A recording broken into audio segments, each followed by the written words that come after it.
So, welcome to our Academy training, Individual Standards, how to create your own profiles. Before we start, I want to introduce myself. My name is Birgit Wippler. I'm in the Department of Service and Consulting, and I'm within GMG since 2007. That's a long time. Before I studied printing and media technology in Stuttgart at the Media University. I started at GMG in the technical development department, and then I led the application technology department. And yes, I would say I'm a specialist for profile creation in Profile Editor and OpenColor. And yeah, so it's my topic today. Let's have a short look to the agenda and our topics for the next 30 minutes. First, we will talk about what is a print characterization in general. We will talk about ISO, PSO standards, industry standards versus custom fingerprints.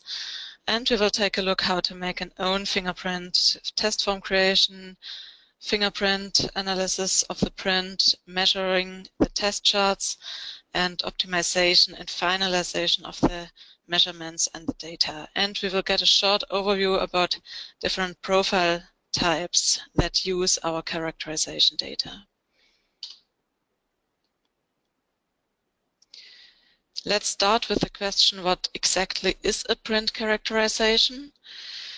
I think this definition matches quite well. A print characterization is the representation of the entire print production process, including all parameters and variations, reduced to the color result. This means all parameters that play a role during printing have to be taken into account, including upstream processes like screening, rib settings, CTP, the TVI curve, inks with defined printing properties, as well as the definition of target values for the primaries and the substrates. Also, the parameters of the printing machine itself play an important role, like the printing speed, etc. If one parameter of the process is changed, like the screening, rib compensation curve, and so on, we talk about another characterization. In which case, we can work with an industry standard, like the ISO or PSO standards, or like Graycole and SWAP in the US, or the PSR profiles in gravure printing, and in which case do we need a custom characterization. You can use an industry standard if you print within the tolerances that are defined in the standard. If you print, e.g., like defined in ISO 12647-2 for offset printing, and all parameters like TVI, solids, paper tint, and paper class correspond to the standard, then you can use an industry standard. An adaptation of an industry standard is possible if all parameters match the standard, but only one parameter, for example, the paper tint, differs. In this case, an adaptation of the characterization with the GMG paper adaptation tool would be possible. This tool adapts the paper tint and the gray axis and keeps the general characteristic of the printing process. The creation of a custom standard is recommended and useful if no industry standard exists for the printing process. For example, if a completely different paper type is used with a special surface or a colored paper tint, like the Financial Times paper, or it's mostly needed in the packaging where you work with many different substrates and a lot of spot colors.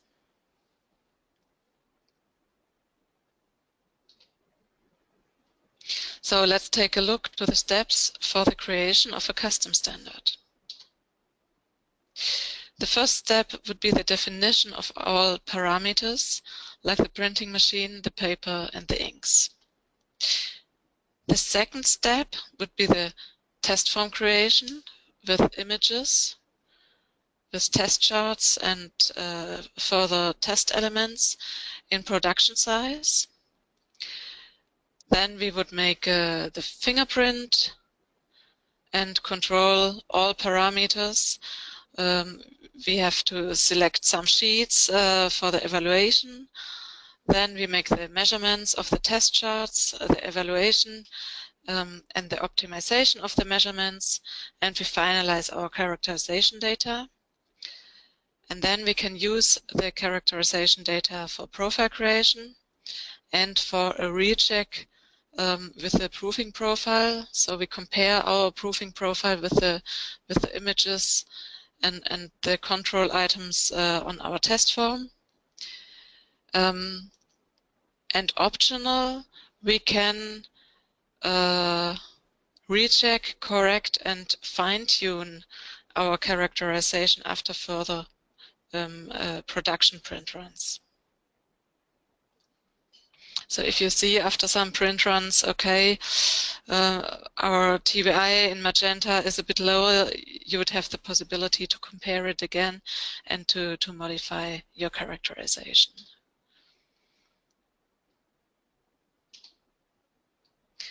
The test form plays a very important role as it delivers a lot of important information about the print run and enables a quick check if the print run is really successful or not. So let's put some elements on our test form in different groups. We have some process-related elements like a print control strip for ink control during the print run. We have some color strips on the top. We have some register marks and so on.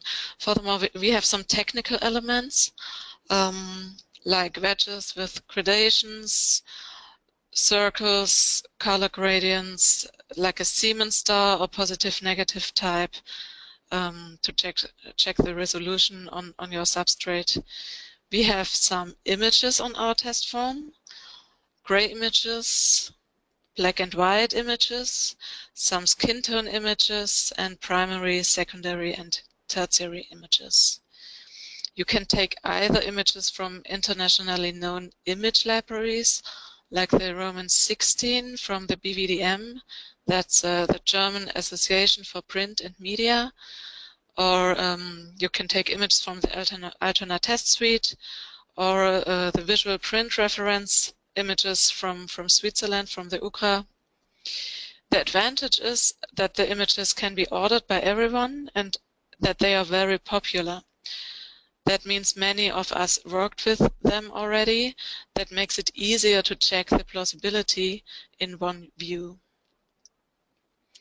Or you can take your own images and motifs from your customer, from their production. These images are mostly well known, as you know the critical issues with these pictures quite well. And last but not least, we have some test charts on our test form. We have different layouts for different measurement devices. They need different patch sizes, different marks or color bars. And you can either use standard charts like the ECI 2002 or the IT 874, or you can use custom charts in your own size and layout. Maybe you have less space on your test form and you need a smaller test chart. You can create it in OpenColor, for example. And there you also can create test charts that include overprinting spot colors. And we have mostly some further elements for measurements. For a quick measurement evaluation, I would recommend to use a mini strip with a subset of patches. Or you can use, for example, the Graycon strip, or build yourself a Graycon strip for the evaluation of the gray balance.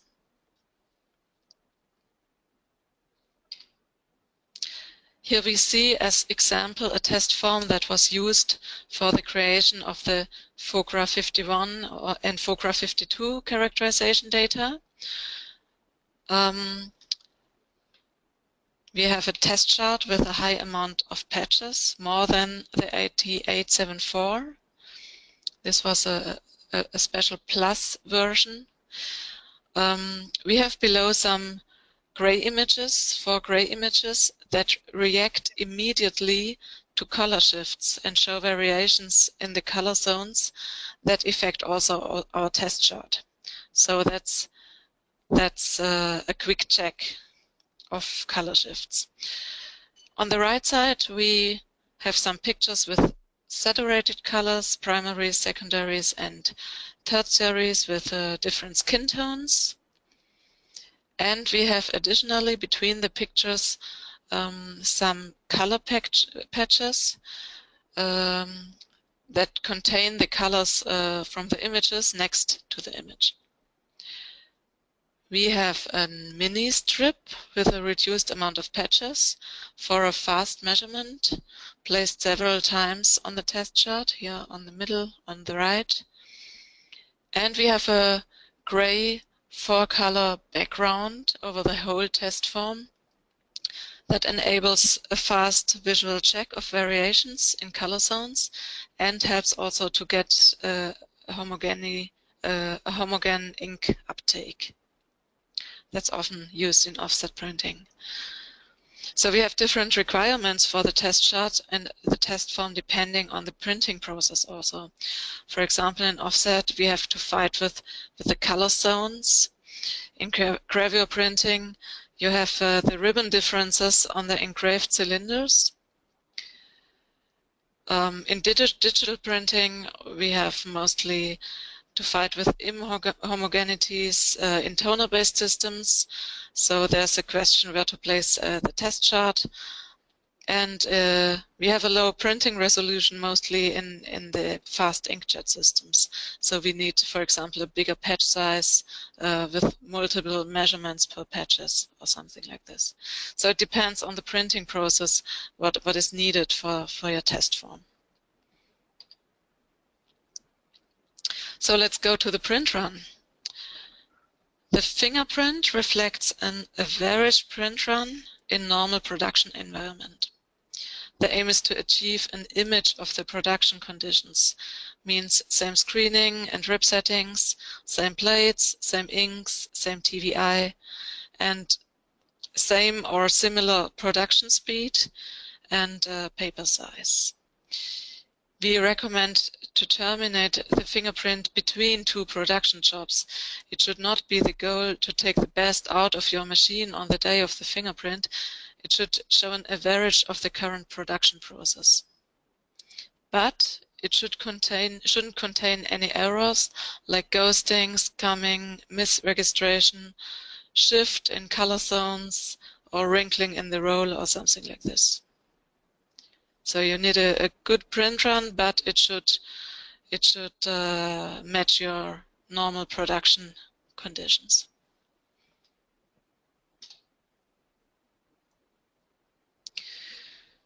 So it is equally important to define and document all single parameters in all process steps before you go to the print run. So just check which parts can be defined by yourself and which parts are influenced by partners or the customer and should be defined and checked with them previously.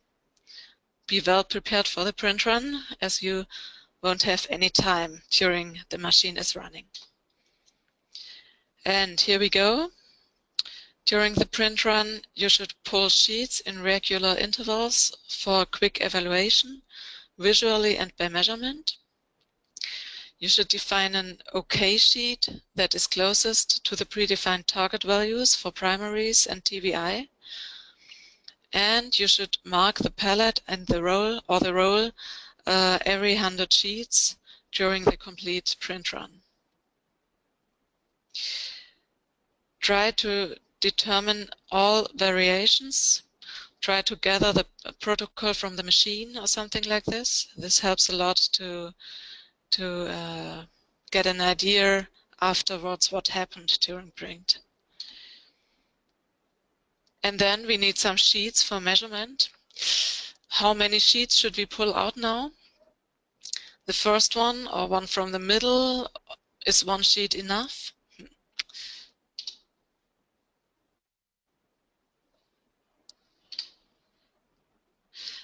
The question is, how many sheets do we need to extrapolate from them to the average of our print run? One single measurement is not enough due to variations over the print run, but which samples represent the total quality, and should we exclude some samples? Maybe we need some statistic here, but statistic tells us to measure a lot, really a lot of test charts. Depending on the calculation method, 10% of the total amount. If you print 10,000 sheets, that's a lot. That's not realistic. So we recommend the following. Pull sheets from 3, better 5 different parts of your print run after the defined OK sheet, and pull out 3 consecutive sheets. One sheet for the measurement, one sheet as a backup, and one sheet for archiving. And archive the sheets directly after the print, protected from the light. And all sheets should be checked visually and should be labeled immediately, that you know which sheet was pulled out, in which time, and so on. The next step is to measure test charts and other elements to evaluate and to optimize the measurements. Before we start with the measurement, you should take care about your measurement device, the settings and conditions.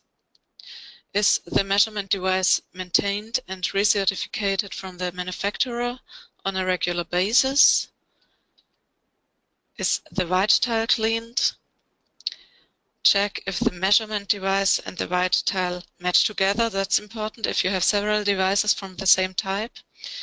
Then you should use a correct white backing according to 12.6.47-7, e.g., for example, 2 sheets of GMG CMIMAT 250 proofing paper.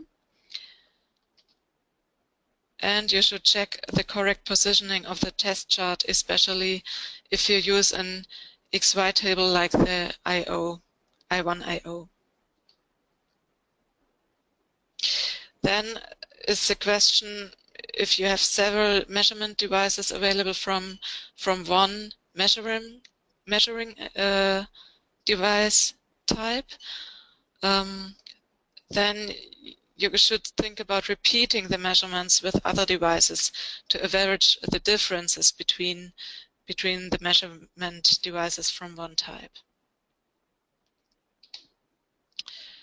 And you should document all parameters related to the measurement, the serial number of the device, which measurement software was used, in which version number, what backing was used, and so on. Last but not least, save the measurements with a reasonable naming as LAB and spectral values. Also, if you use only LAB for profiling in the moment, it might be possible that you will need spectral values in the future or for the usage in OpenColor. So after the measurement is done, we start with the evaluation.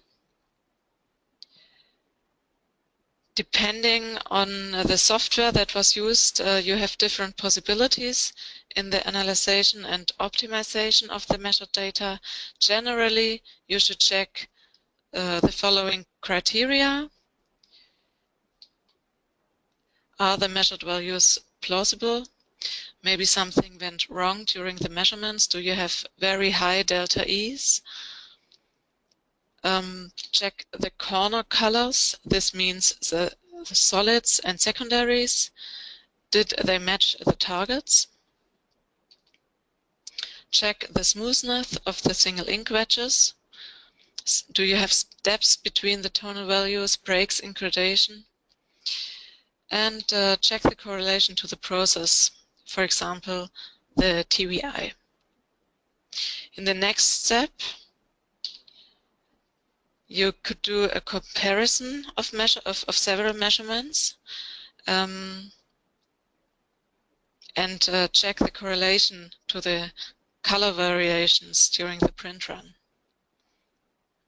So maybe you know during the print run the magenta TVI went down some percent, or you had some variations in density, so you should check the solids and check if you see these changes during the print run on your test charts and on your measurements. What about the averaging of several measurements? Can we average? Yes, but you should take a look if the measurement represents the average. If there are strong deviations due to problems during print run, you cannot use these measurements. But if all measurements are within the defined tolerances, an average helps to minimize smaller variations. So one tool for analyzing your data is the GMG Gamut Viewer that is part of the GMG Profile Editor. The Gamut Viewer enables to show the Gamut as 3D object. The grid shows the outer shell of the Gamut and enables to analyze the homogeneity and the linearity of the print result. This is a very linear gamut here in our screenshot, but normally after a print run you get some grids that are not parallel and show some irregularities. That is normal. You can compare several measurements in parallel. You can load here several measurements, and you can check how good they match together in homogeneity and in the primaries and secondary colors. You also can compare two measurements in a delta E view with some little arrows that show a color shift. And you have the possibility to show the TVI, but it's calculated in LAB and not over the density in this view. Another tool is the GMG Profile Editor that is part of ColorProof or Color Server. That's our tool for profile creation and editing on LAB basis in 4C for a CMYK color space. It shows the complete grid of the color space with all patches and all measured values, and you can use it to compare two measurements, and you get the delta E and the delta LAB for each patch. So you can check also the paper tint, the primaries, secondaries, and the deviation of the gray balance. You can also average several measurements by multi-select during the import, and you can smooth your target values and remove outliers. But there you have also to be careful. It makes no sense to smooth your target values too strong if you are not representing your printing process anymore. You also can do color corrections on the corner colors, for example. And finally, you can export your characterization data from here.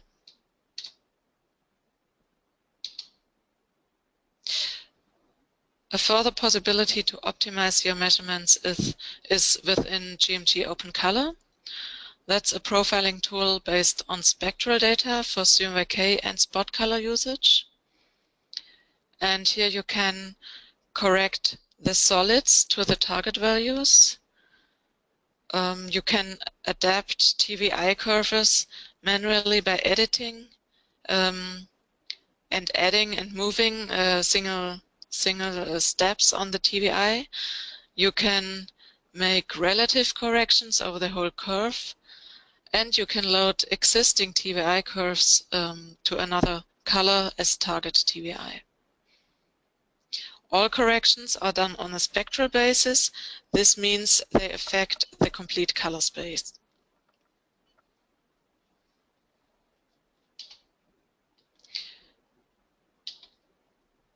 So how can a final characterization look like?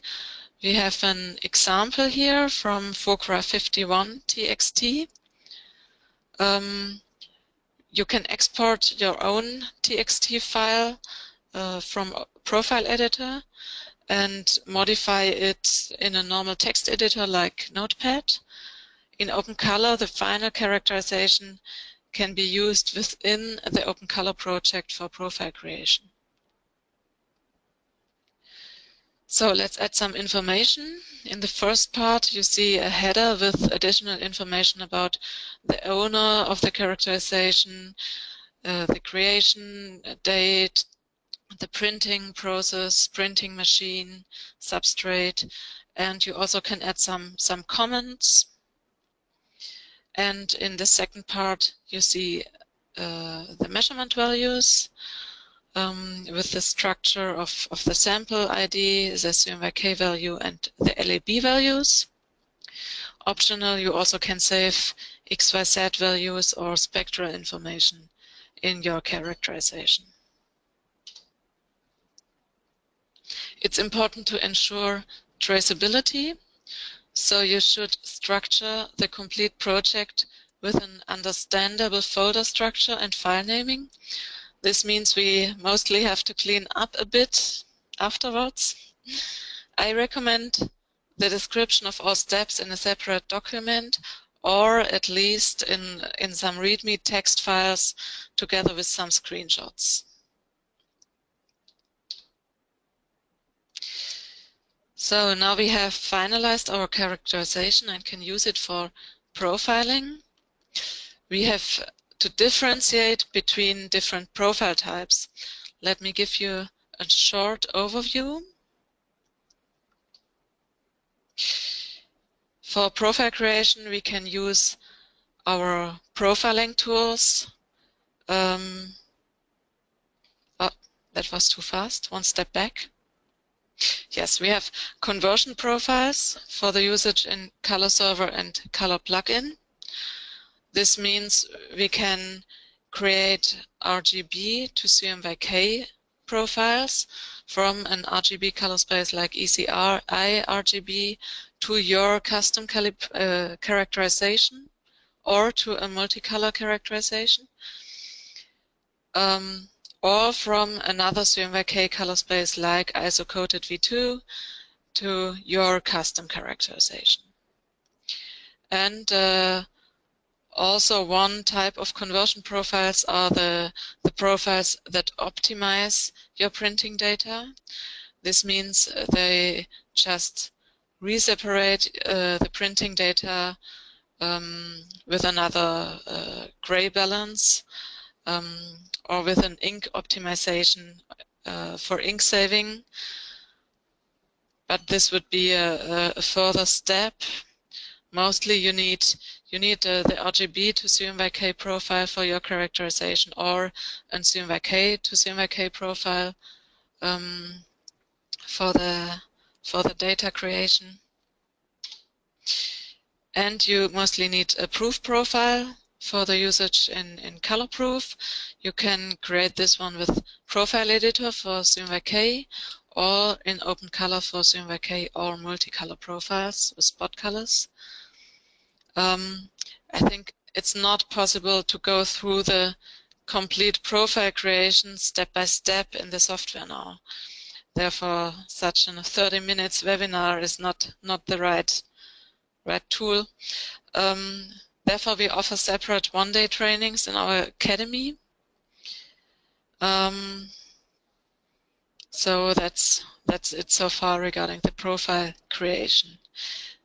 Are there any questions regarding the test form, the print run, the measurements and evaluation of the measurement data.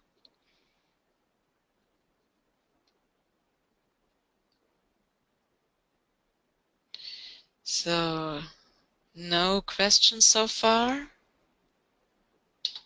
Then I would like to recommend some upcoming trainings in the Academy. We have one interesting training on the 15th November.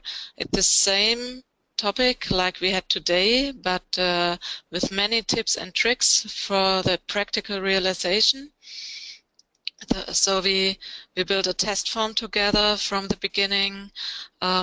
We will measure some test charts and evaluate the differences between some measurements, and we also will create some proofing profiles in the last step. It's a complete one-day course here in Tübingen, in the GMG headquarters in English language. You can find registration and further information on our Academy homepage. We have an interesting 2-day workshop in English language also, in close collaboration with the DFTA Flexo Center on the Media University in Stuttgart. So we will make an own fingerprint in Flexo print. The first day we will talk about the basics of color management, and create some print-ready data. And on the second day we will make the pre-press and the print on the Media University in Stuttgart.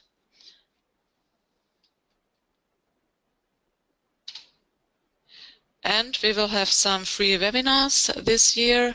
I think 1 or 2 further webinars. You will get the newsletter and with the registration links. And we will have some custom trainings available for individual trainings, where we can talk exactly about your questions. Okay, I see now there is a question about Open Color and Profile Editor. Just let me read it.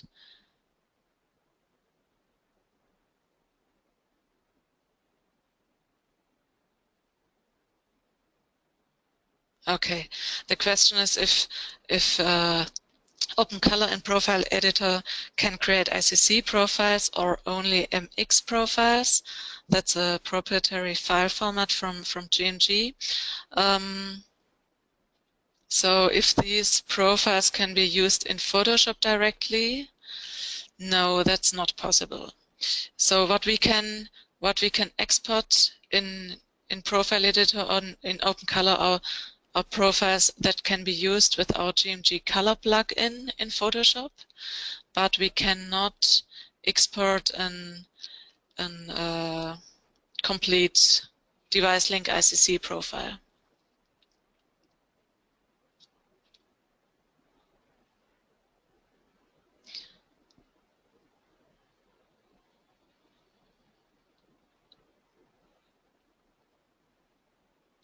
Okay, and there's another question. One moment.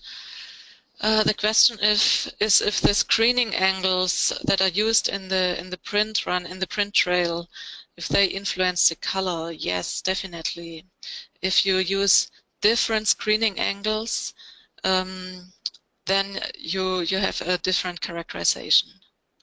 So if you have one time 0, 15, 45 and 75 degrees, and the next time 6.5, 15 and so on, you would have different print results in overprint, and this would affect your color result. So we would talk about different characterizations.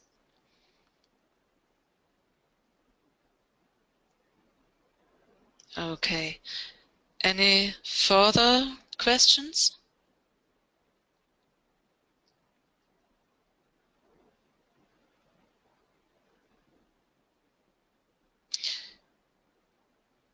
There's one question regarding the measurement conditions. Is it better to make measurements with a UV filter or not?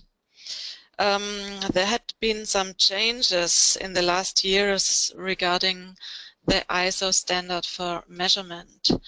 Now we have a measurement condition that is called M1 that corresponds nearly or is very close to the defined D50. So I would recommend to take this M1 condition. The UV filter condition would correspond in this new ISO standard to M2, and the no filter condition would be the M0 condition. The M1 filter condition is the one that should be used for all measurements, as it corresponds best to our visual result on the light booth under D50 light. So it takes into account the OBAs in your paper, and with the M1 measurement, the complete system of printing on a substrate with OBAs or not, measurement and viewing under D50 norm light makes sense now. We also have an training and maybe also a webinar on our homepage available for the new ISO standards and the changes in the ISO standards over the last years in the ISO standard for offset, but also for measurement and for viewing. And maybe this would be interesting for you.